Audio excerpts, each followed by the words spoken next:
Seja muito bem-vindo, seja muito bem-vinda para mais um estudo bíblico.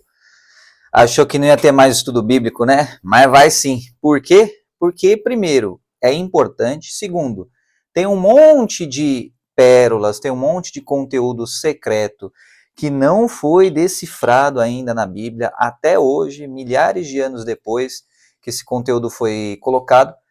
E, terceiro lugar, você só tem benefícios quando você entende um pouco melhor como é que funciona a Bíblia, tá? E os conhecimentos que estão secretos aí na Bíblia. Então vamos lá, vamos ajeitar um pouquinho aqui. Aí, pronto. Ajeitando um pouquinho o vídeo. Beleza, então vamos lá. Dessa vez, vamos falar sobre uma parábola. E essa parábola aqui, na Bíblia ela está como a parábola da videira. Vamos ver se é isso mesmo. Ah, tá. Parábola das duas águias e da videira, tá? Eu gosto de referir essa parábola como parábola das águias. Então vamos começar. Não é uma parábola famosa, é meio enigmática e o povo tem um pouquinho de dificuldade de entender. Eu confesso que para eu entender esse trem aqui eu tive que ler algumas dezenas de vezes, tá? Então espero que esse trabalho que será feito para você facilite a sua vida de maneira generalizada. Então, preparando aqui um flip chart também. Se você quiser ter acesso a isso, é só mandar uma mensagem que eu disponibilizo um mapa mental para você. Bora lá! Onde é que está essa parábola? Ezequiel, capítulo 17, a partir do primeiro versículo. Então, a gente vai do versículo 1 até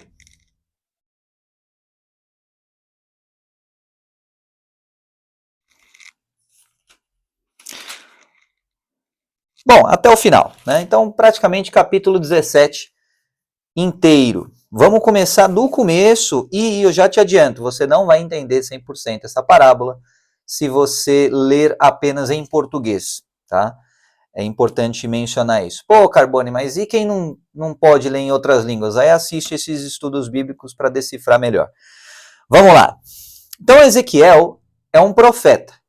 Toda vez que você vê lá no Velho Testamento um cara que é profeta, o que significa? Significa que o cara tem um dom, ele tem uma espécie de acesso ao mundo espiritual privilegiado e ele comunica a palavra de Deus. Então é como se Deus gravasse um áudio no Zap, passasse para o profeta e o profeta pegasse lá, colocasse no megafone e retransmitisse para as pessoas, com alguma perda de eficiência e eficácia por conta do processo de ser um profeta falível e humano, tá? Mas basicamente essa é a linha de raciocínio.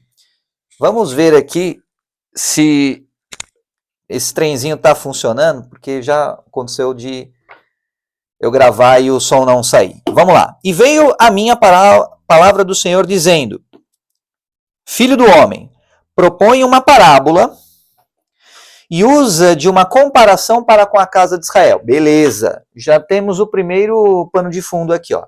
Então, o próprio Deus falou o seguinte: você vai usar a parábola como comparação à casa de Israel, ou seja, os eleitos, tá? Então, a parábola das duas águias e da videira. O que Deus quer dizer quando fala assim, ó, é para a casa de Israel? Deus está falando assim, é para o meu povo. Então imagina que você tem um pai que tem um monte de filho lá e os filhos estão fazendo as peripécias deles e tudo mais. E aí você é um servo, um amigo, enfim, do pai, e aí o pai fala para você o seguinte, olha só, eu preciso que você transmita esse recado para os meus filhos, tá? Ah, mas no Novo Testamento todo mundo não virou filho de Deus por conta da nova aliança e tudo mais? Sim, isso vale para qualquer filho de Deus, ou seja, você. Naquele contexto, imagina que tinha gente que não seguia a Deus e não estava nem aí para enfim, para a soberania suprema de Deus. E aí, esse recado era para aqueles que estavam na tribo eleita. Vamos lá. E assim diz o Senhor Jeová, uma grande águia, de grandes asas, de farta plumagem, cheia de penas de várias cores, veio ao Líbano e levou o mais alto ramo de um cedro. Beleza. Eu vou contar a parábola inteira, depois eu vou destrinchando com você. E arrancou a ponta mais alta dos seus ramos e trouxe a uma terra de mercancia. Na cidade de mercadores a pôs. Tomou da semente da terra e a lançou num campo de semente. Tomando-a, a pôs junto às grandes águas com grande prudência. E brotou e tornou-se numa videira muito larga, de pouca altura, virando-se para ela os seus ramos, porque as suas raízes estavam debaixo dela. E lançou-se numa videira e produzia sarmentos e lançava renovos. Beleza. Então, deu certo isso daí, né? A águia chegou lá, arrancou o ramo, fez a mudinha, plantou, deu certo. Houve mais uma grande águia, ou seja, a águia número 2, de grandes asas e cheia de penas, e eis que essa videira lançou para ela as suas raízes, e estendeu para ela os seus ramos, desde as auréolas do seu plantio, para que a regasse. Numa boa terra, à borda de muitas águas, estava ela plantada. Ela quem? A videira. Para produzir ramos e para dar fruto, para que fosse videira excelente. Dize, assim diz o Senhor Jeová, ela prosperará? Não lhe arrancará ele as suas raízes e não cortará o seu fruto para que se seque? Perguntinha retórica. Em todas as folhas dos seus renovos se secará, e, não com braço grande, nem com muita gente, será arrancada pelas suas raízes. Aqui já não é uma pergunta, já é uma afirmação. Versículo 10. Mas, estando plantada, prosperará? Porventura, tocando-lhe vento oriental, de todo não se secará? Desde as auréolas do seu plantio se secará. Ponto. Vamos ficar aqui. Depois vem uma explicação e tal. Mas a explicação, ela contextualiza e deixa só parte do significado. Vamos lá. Então, o que entendemos nessa leitura primeira e superficial? Você tem uma águia, toda lá, a águia plumadinha e tal, cheia de firula e tal, pegou, arrancou um ramo, tá? O ramo mais alto de uma árvore de cedro, arrancou fora, foi plantar lá numa cidade de mercancia, de mercadores, ou seja, onde tem muitas trocas entre as pessoas. Plantou lá, plantou cuidadosamente, junto a grandes águas e tal, para que tivesse sempre um abastecimento de nutrientes e etc e tal. Plantou e deu bom, a árvore deu frutos. E a videira lançava sarmentos e produzia sarmentos e lançava renovos, tá? Então, primeira coisa, o que é sarmento? Sarmento.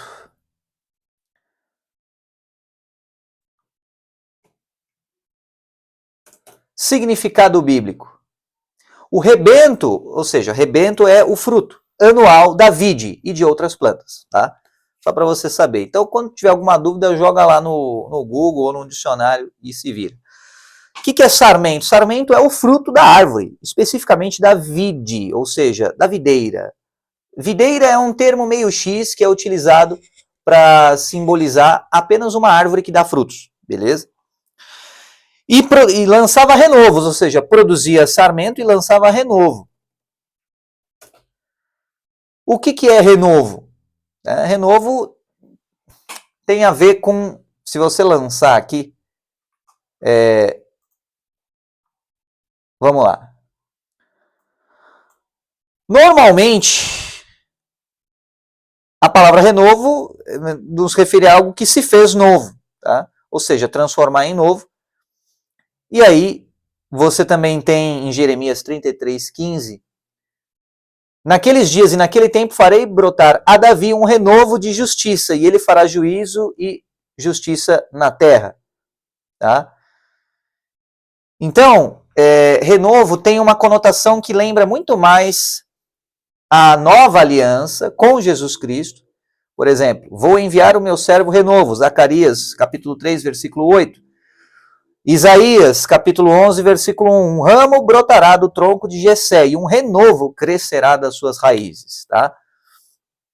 Então, o que renovo é esse? Como é que a gente interpreta Cristo com base nesse contexto semântico? O que é renovo?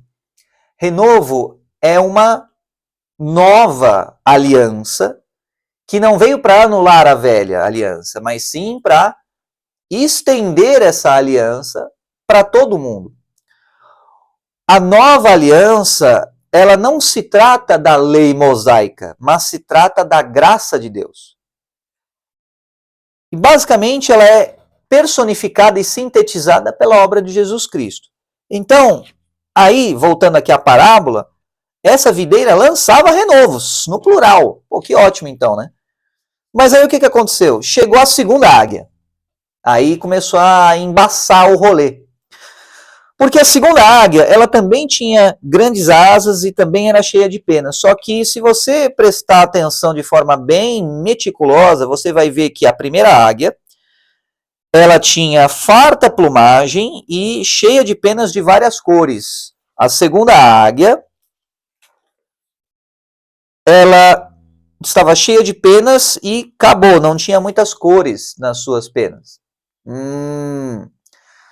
Mas, Carbone, será que essa mísera diferença faz alguma diferença prática? Claro que faz, senão não teria sido enfatizado isso no primeiro versículo. Então, as cores diferenciadas nas penas das aves, ela é um significado importantíssimo. Vamos lá. Quando você fala de águia, o simbolismo da águia, o que você está querendo dizer na prática? Você fala de um simbolismo sobre um animal que voa até os céus. E isso é muito importante considerando o contexto bíblico. Porque você tem quem é que reina sobre a terra? Quem é que governa sobre a terra? O ser humano foi feito para governar sobre a terra. Mas quem que governa os céus? Deus. Então a águia é um animal que, do ponto de vista do ser humano, ele olha para cima e vê a águia voando nos céus. Legal. Mas tem duas águias. E aparentemente, se você olhar de longe, elas parecem a mesma coisa.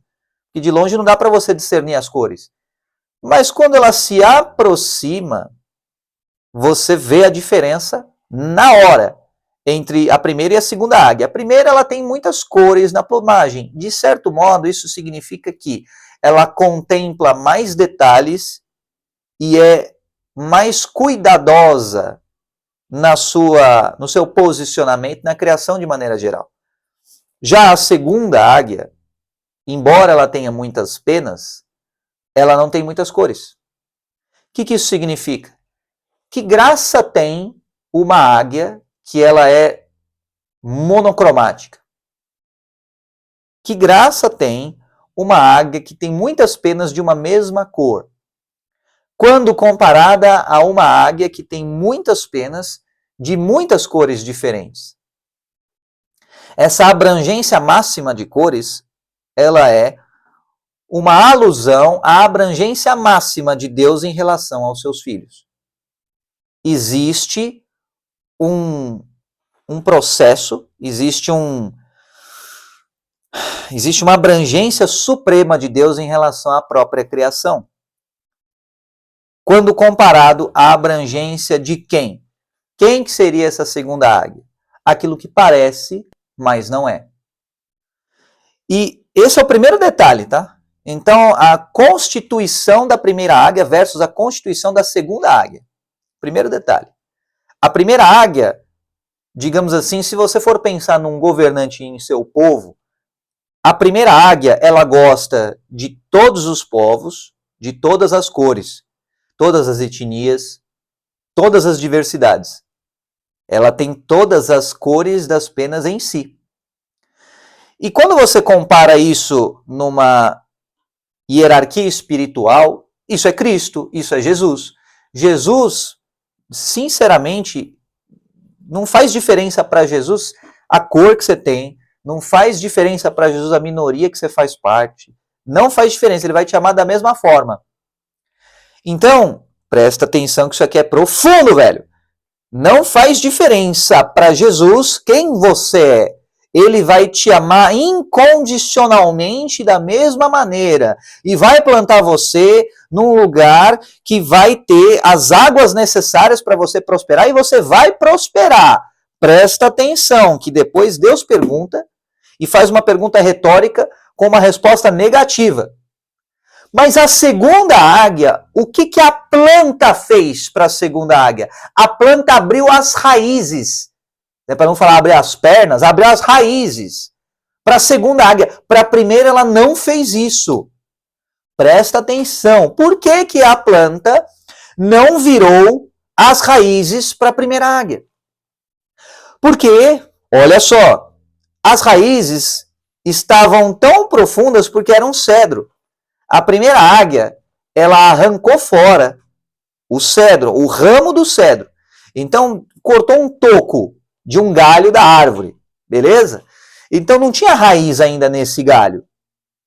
Cortou o toco, plantou na terra. Plantou bonitinho, prosperou. Ou seja, para prosperar, esse toco que não tinha raiz, precisou criar raiz. Criou raiz, beleza. Raiz junto a grandes águas e tal, legal. Mas aí o que aconteceu? Veio outra águia.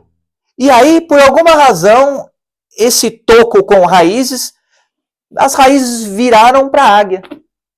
Será que faltou inteligência na planta para entender que, embora seja uma águia, embora seja com alguma autoridade no mundo espiritual, embora percorra os céus, não seja Cristo, não seja Jesus, não seja o Deus Supremo, que seja talvez alguém se passando por a autoridade suprema? Será que faltou inteligência nessa planta para perceber, e primeiro, para não tirar as raízes da terra? Porque se a primeira águia tivesse feito um trabalho ruim, essa videira não teria prosperado. Mas o que aconteceu? Ela prosperou, lançou sarmento, lançou fruto, lançou renovo e tudo mais. Então deu certo o trabalho que a águia fez. Não haveria necessidade da videira virar as próprias raízes e desde a auréola, desde a parte mais alta de seus galhos, virou tudo para a águia. Ora, presta atenção e coloca a mão na sua consciência e vê quem é que quer um estado de dependência suprema de você nesse mundo. Quem é que quer fazer parte das suas raízes e dos seus galhos, dos seus ramos, para obter os seus frutos? Então, olha só, lendo novamente. Houve mais uma grande águia de grandes asas e cheias de penas, e eis que essa videira lançou para ela as suas raízes. Lançou para a águia as raízes da própria videira. E estendeu para ela os seus ramos, desde as auréolas do seu plantio, para que a regasse. Lascou. Ferrou, velho. Por que a planta queria que a segunda águia regasse a planta? Talvez por uma memória da planta, na qual a águia, a primeira águia, tinha ajudado ela.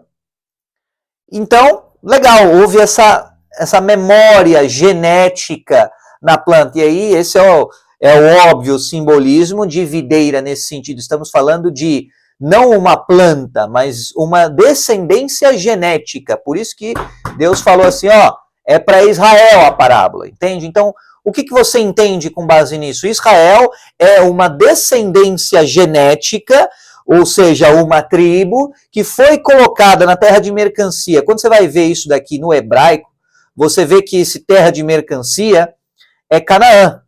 E Canaã é a terra prometida. Em outras palavras, Deus tirou os seus eleitos, a sua tribo, a sua descendência genética escolhida, de um lugar de escravidão e colocou para um lugar de promessa, um lugar de glória, um lugar de estar em cima e não embaixo, beleza? E mesmo assim chegou uma águia e essa videira virou as raízes para essa águia. Então vamos lá. Se a águia nesse sentido simboliza a supremacia dos céus, tá? Uma personificação entre aspas, né? Ou seja, um símbolo que representa a supremacia nos céus, na esfera celeste, a primeira águia, a segunda águia também. Aí você consegue fazer o paralelo rapidinho do primeiro, segundo e terceiro céus. Então, quem é que está no primeiro céu? Aí você tem lá os querubins, você tem os serafins, você tem as hostes maiores lá e tal. Aí no segundo céu tem o inimigo, que também tem uma hierarquia celestial. Ou seja, também tem autoridade, também pode voar e também pode influenciar as coisas nas videiras. Ou seja, também pode fazer com que a videira saia de um lugar para outro, mas também tem essa potencialidade. Não tanto quanto a primeira águia, mas também tem alguma autoridade. Também pode voar, também tem fartas plumagens, beleza? Agora, o que acontece? Essa segunda águia foi associada a ela esse cenário da videira virar tudo para ela. Ter uma dependência completa da segunda águia. Faltou inteligência na videira de perceber que ela já estava na terra prometida pelo próprio Deus vivo. Por que é que você vai, mesmo estando no lugar que Deus mandou você estar, por que é que você vai continuar querendo alguma coisa a mais? Porque falta inteligência o suficiente para você perceber que você já está assentado num lugar perto a grandes águas, você já está num lugar fértil, você já está dando fruto, você já está lançando renovo, você já está lançando sarmento, você já está num lugar que é onde você deveria estar. E o que significa esse negócio de eu deveria estar nesse lugar? Cara, você não tem a inteligência necessária para entender todas as ramificações de presente, passado e futuro, mas Deus tem. Deus, como águia, tem. Quando você vira as suas raízes para que a águia arregasse, ferrou. Você desconsiderou o posicionamento e a ordem que Deus deu para você e passou a considerar o que você achava que era melhor. Então, sabe aquela história de falsos profetas e tudo mais e tal? É mais ou menos a mesma coisa nessa parábola. Só que ao invés de um falso profeta, você coloca ídolo no lugar. Então, quando você começa a achar que o ídolo é que vai regar você, o ídolo é que vai nutrir você, e esse ídolo, presta atenção, não é só um ídolo religioso, é também um ídolo simbólico. Vamos lá. Vamos ver se está certinho com o microfone. Beleza, aparentemente sim. Então, é um ídolo simbólico. Aí o que acontece? Hoje você tem vários homens que consideram ídolo mulher. Então, a figura do feminino e tudo mais e tal. Aí você tem mulheres que consideram como ídolo o construto feito de mulheres. Então, assim, desde essa onda de, 60, 70 anos para cá, foi sendo construído um construto mesmo, uma coisa artificial sobre o que é ser homem e o que é ser mulher. E aí esse construto do que é ser mulher passou a ter uma espécie de apelo, tá? E aí as pessoas falam, legal, parece bom. Ou seja, é uma águia, tem muita plumagem, muita pena, muita pluma, parece bom, parece igual a primeira águia. Se lascou, não é igual a primeira águia. Pô, mas é uma águia.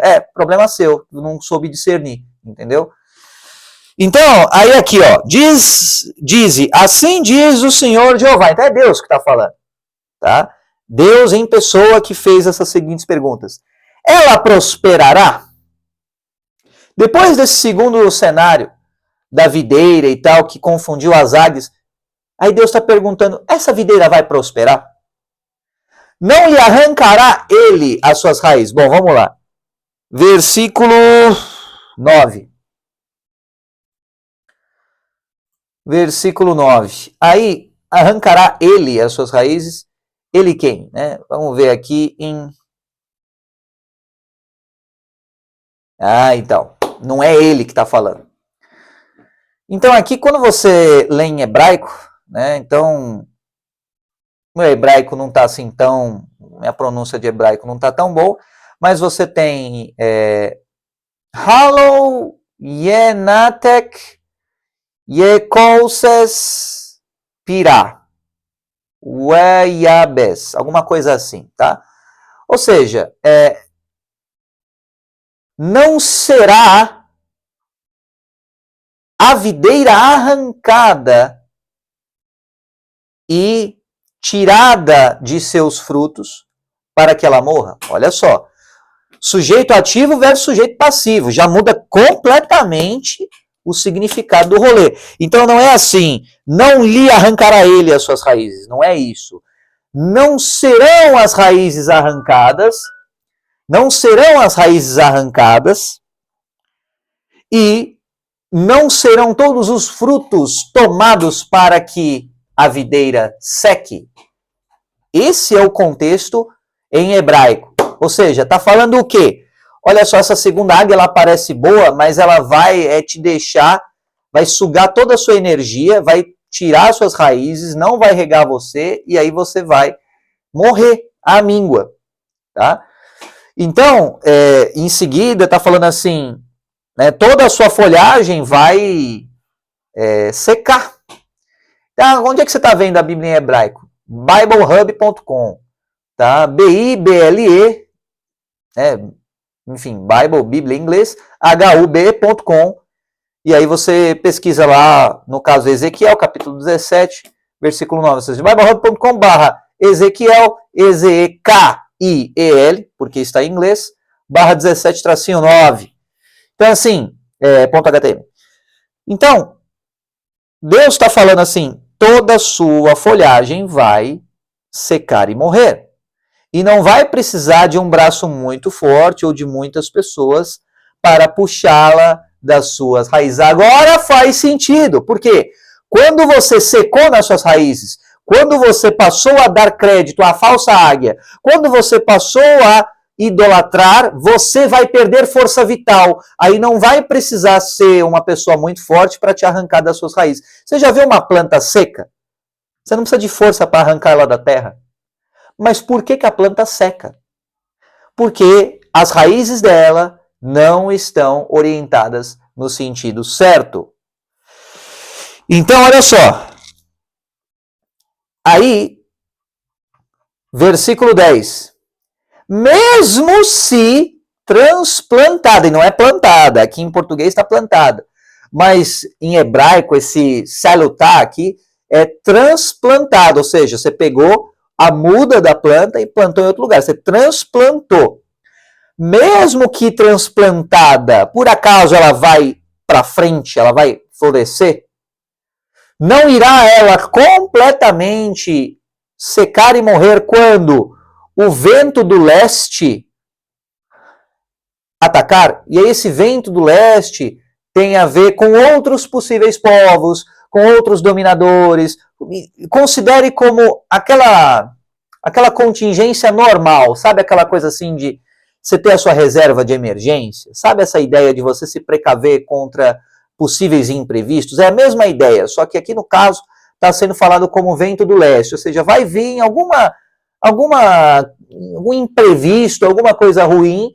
Quando vier esse imprevisto, que não precisa ser um tornado, é só um ventinho do leste, vai acabar com a planta. Então, ela vai secar onde ela foi plantada. Então, esse é o problema. E aí, no versículo 11, né? Então veio a minha palavra do Senhor dizendo, dize agora a casa rebelde. Olha só. Então,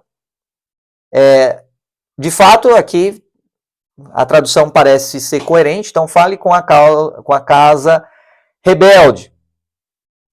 Por acaso você não sabe o que isso está significando? Olha só. Então, eis que veio o rei de Babilônia a Jerusalém, e tomou o seu rei e os seus príncipes, e os levou consigo para a Babilônia. E tomou um da semente real, e fez concerto com ele, e o trouxe sob juramento, e tomou os poderosos da terra. Antes de mais nada, isso quer dizer o quê? Isso quer dizer cruzamento genético, ok? Cruzamento genético. Ah, mas não é isso que dá a entender.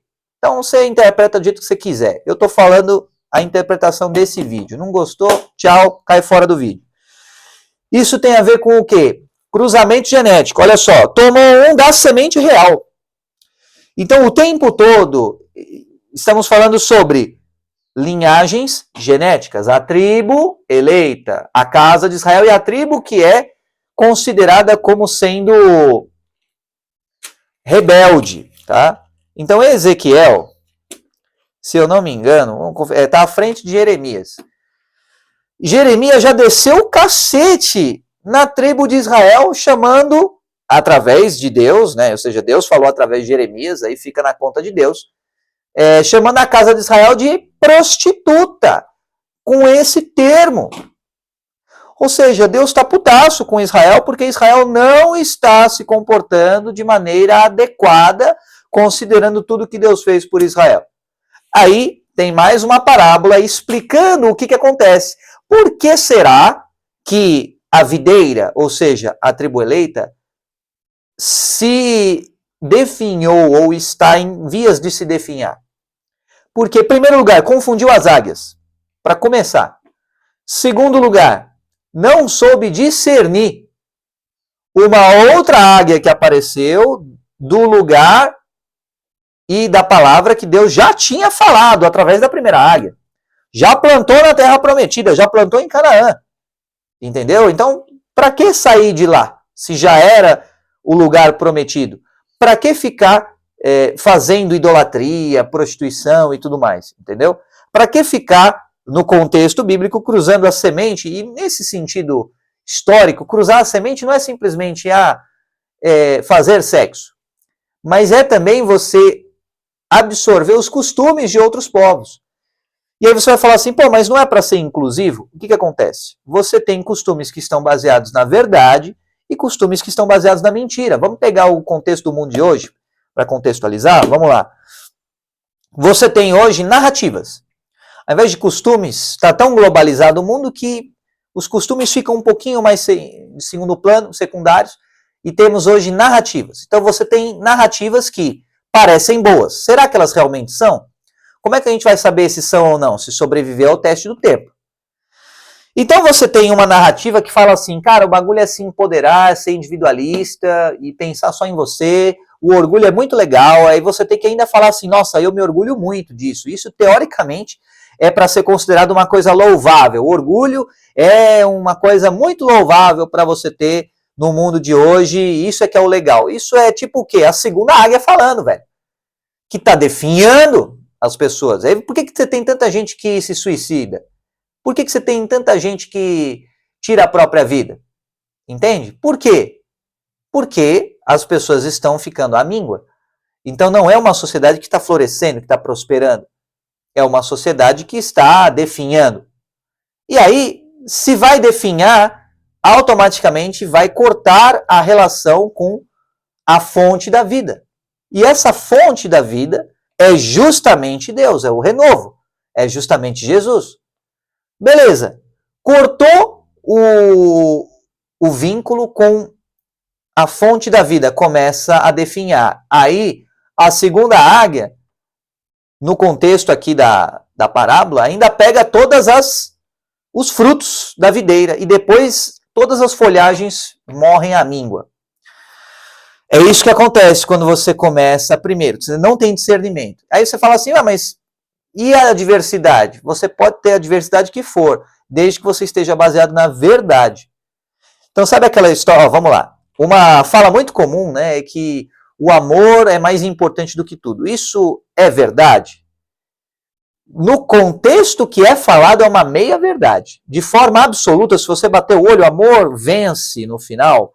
Sei lá se vence no final. Mas considerando a prática disso daí, não é nem de longe amor. O que é uma conveniência mútua. Então, nem de longe se aproxima ao amor crístico, mas sim a uma conveniência, uma troca de favores, sacou? Então, as relações de hoje em dia, elas estão cada vez mais efêmeras, cada vez mais divórcios, o número de casamentos cada vez maior, uma infelicidade cada vez maior, uma ansiedade maior, tudo maior no mundo. E um índice de atentados contra a própria vida também maior, e o caos e o bagulho tá louco. Por quê? Porque as raízes não estão ancoradas firmemente na terra. Estão ancoradas num lugar onde parece que é uma águia boa, mas não é, entendeu? Então a primeira coisa que você precisa ter é ancoragem na verdade. Essa segunda águia, automaticamente, ela parece a verdade, mas ela profere mentiras e enganações.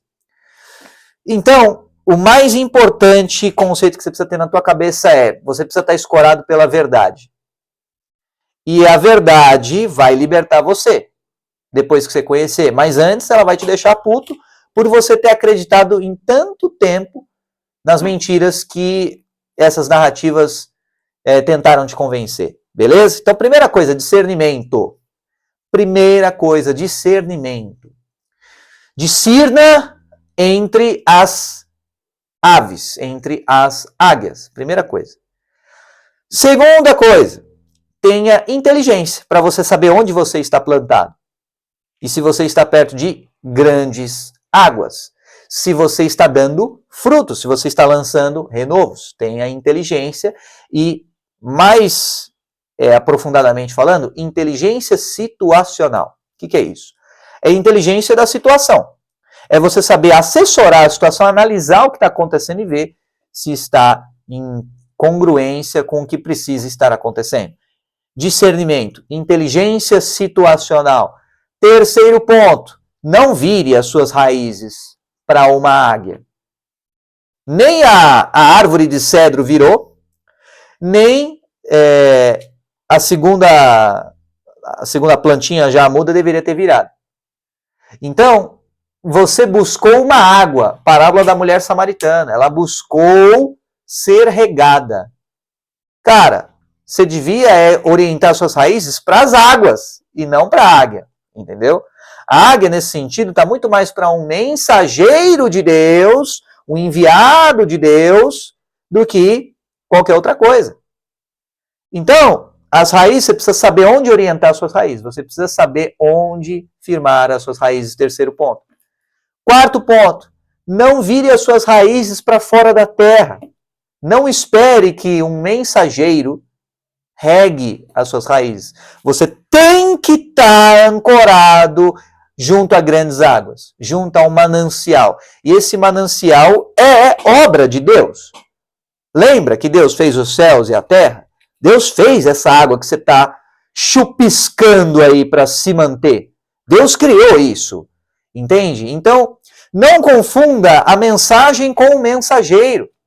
O mensageiro é só o porta-voz, velho. Se não for através dele, vai ser através de outra pessoa. É desimportante. O importante é a mensagem. E a mensagem está falando o quê? Se você trocar o efeito pela causa, ferrou. Se você cortar a sua conexão com as águas e considerar que a águia que vai regar você, ferrou. Entendeu? Porque quem é que regaria a planta? A própria atmosfera, a própria inteligência de Deus. É isso que resolve o problema. Beleza? Bom, então, tendo esse discernimento, essa inteligência situacional e não virando as raízes para quem está fora, digamos assim, dessa inteligência, você consegue continuar prosperando, tá? Então, inclusive a própria palavra aqui nessa tradução está usando o termo prosperar. Então, por que será que você não está prosperando? Talvez porque você não está colocando as suas raízes no lugar certo. Talvez porque você está confundindo mensageiros com a mensagem.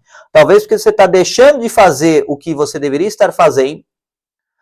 Talvez porque você está deixando de estar no seu lugar plantado para fazer um absurdo aí, que seria, no caso, imagina, as raízes sair da terra para ser regado por uma águia. Um absurdo que muitas vezes acontece no mundo real e no contexto real. Como é que você sabe se é o certo ou é o errado? É a verdade. A verdade, ela tem uma base, uma lógica, um logos. Esse logos está na natureza. Esse logos, ele tem um código, ele tem uma estrutura, uma arquitetura, uma linguagem de programação. Essa linguagem de programação é a verdade, é a natureza, é a matemática. E é essa lógica contida nisso, é a exponencialidade. Então, sempre observe a natureza para você pautar as suas ações e não tente trocar o efeito pela causa, e assim você vai prosperar mais, beleza? Então, aí o contexto é a casa de Israel, que se rebelou e tal, e Babilônia, basicamente isso que eu falei de orgulho, soberba, e você normalizar o que é o orgulho e tudo mais. Tá bom? Resumo dessa parábola das duas águias e da videira para você. Coloca aí nos comentários qual que é a sua opinião, o que você acha. Compartilha essa mensagem para mais pessoas, porque gente que está ancorada perto a grandes águas não vai encher o saco e, consequentemente, o mundo vai ser um lugar melhor. Que Deus abençoe você e sua semana.